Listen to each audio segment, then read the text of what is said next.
विविध मागण्यांसाठी रिक्षा चालकांनी पुकारलेल्या बंदमुळे सामान्य नागरिकांचे अतोनात हाल झाले। वाढती महागाई आणि राज्य शासनाने नव्याने केलेली इलेक्ट्रॉनिक मीटर सक्तीच्या विरोधात राज्यातील रिक्षा चालक मालकांनी सोमवारी राज्यव्यापी बंद पुकारला होता। एसटी आणि टॅक्सीच्या भाड्याप्रमाणे वाढ न करता रिक्षांची हद्द लक्षात घेऊन भाडेवाढ करावी, भाडेवाढीचे सदोष सूत्र रद्द करावे, अनावश्यक विमावाढ कमी करावी, इलेक्ट्रॉनिक मीटर सक्तीही मागे घ्यावी किंवा रिक्षा चालकांना इलेक्ट्रॉनिक मीटर मोफत द्यावेत, अशा विविध मागण्या रिक्षा संघटनांनी केल्या आहेत। या मागण्यांच्या पूर्ततेसाठी सोमवारी लाक्षणिक बंदचा निर्णय घेण्यात आला। यामुळे नागरिकांना प्रचंड त्रास सहन करावा लागला। दरम्यान मागण्यांसाठी शहरातील विविध रिक्षा संघटनांकडून जिल्हाधिकारी कार्यालयावर निषेध मोर्चा काढण्यात आला। रिक्षा पंचायतीचे अध्यक्ष डॉ. बाबा आढाव, नितीन पवार यावेळी उपस्थित होते। भाडेवाढीचे सूत्र हे सदोष आहे। वाढती महागाई आणि जीवनमान यांचा विचार करून भाडेवाढ करावी।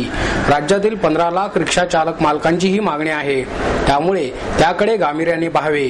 इलेक्ट्रॉनिक मीटर बाबतही राज्य शासनाची भूमिका अव्यवहार्य आहे, असे यावेळी डॉ. बाबा आढाव आणि नितीन पवार यांनी सांगितले। रिक्षा चालकांच्या मागण्यांचे निवेदनही निवासी उपजिल्हाधिकारी अनिल पवार यांना यावेळी देण्यात आले। महाराष्ट्र रिक्षा सेना आणि पुणे शहर जिल्हा काँग्रेस रिक्षा संघटनेचे पदाधिकारी आणि चालकही यात सहभागी झाले होते। हा बंद यशस्वी झाल्याचा दावा नितीन पवार यांनी केला।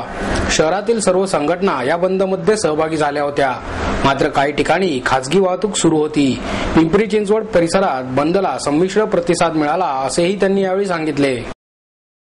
आज 16 एप्रिल 2012 2 दिवसांपूर्वी डॉक्टर बाबासाहेब आंबेडकरांची जयंती झाली आणि समतेच्यासाठी, न्यायासाठी ज्यांनी आयुष्यभर संघर्ष केला, त्यांच्या स्मृतीला अभिवादन करून आज त्यांच्याच पुतळ्यासमोर रिक्षा चालकांची निदर्शनं होत आहेत आणि पुण्यातल्या रिक्षा पंचायतसह महाराष्ट्रातल्या संपूर्णपणे रिक्षा या आज कडकडीत बंद आहेत।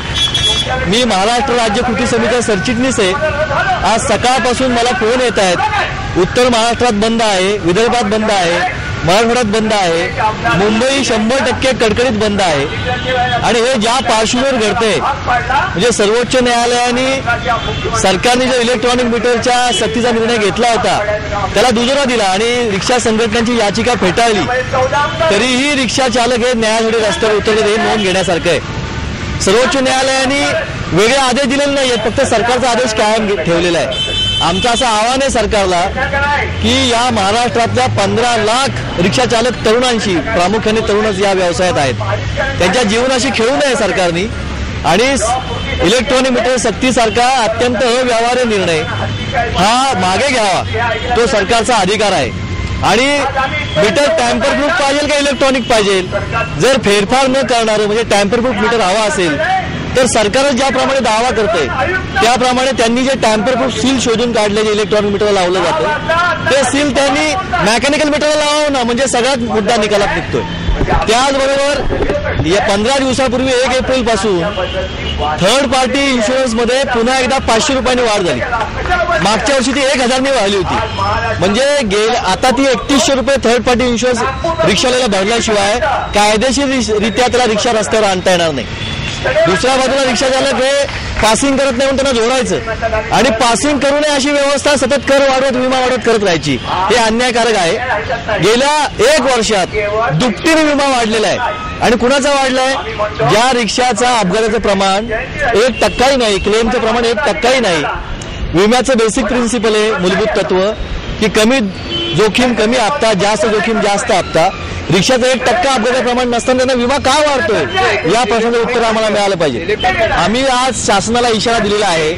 आमच्या मागण्यांच्या विषयी आता परवा 12 तारखेला सरकारने दखल घेतली आणि परिवहन सचिवांनी एक मीटिंग बोलवली। त्यात रिक्षा भाडे दरवाढीसाठी नवीन सूत्र तयार करायला सरकार समिती तयार करते आणि विद्यार्थी वाहतुकीच्या सुरक्षा नियमावली रिक्षाला पण घेणार आहेत। विद्यार्थी वाहतुकी, विद्यार्थी संख्या वाढवण्याचा सरकारचा प्रस्ताव आहे। हे आणखीन पुढे जाऊन राहिले जे महत्त्वाचे प्रश्न ज्याचा उल्लेख मी मगाशी केला ते सुटावेत अशी आमची अपेक्षा आहे। आज उपमुख्यमंत्री अजित पवारांशी आमचे जे कार्याध्यक्ष राज्य समितीचे शरद राव यांची चर्चा होणार आहे आणि परिवहन आयुक्तांनी चर्चेला बोलवले, बघूया काय पुढे होतंय ते।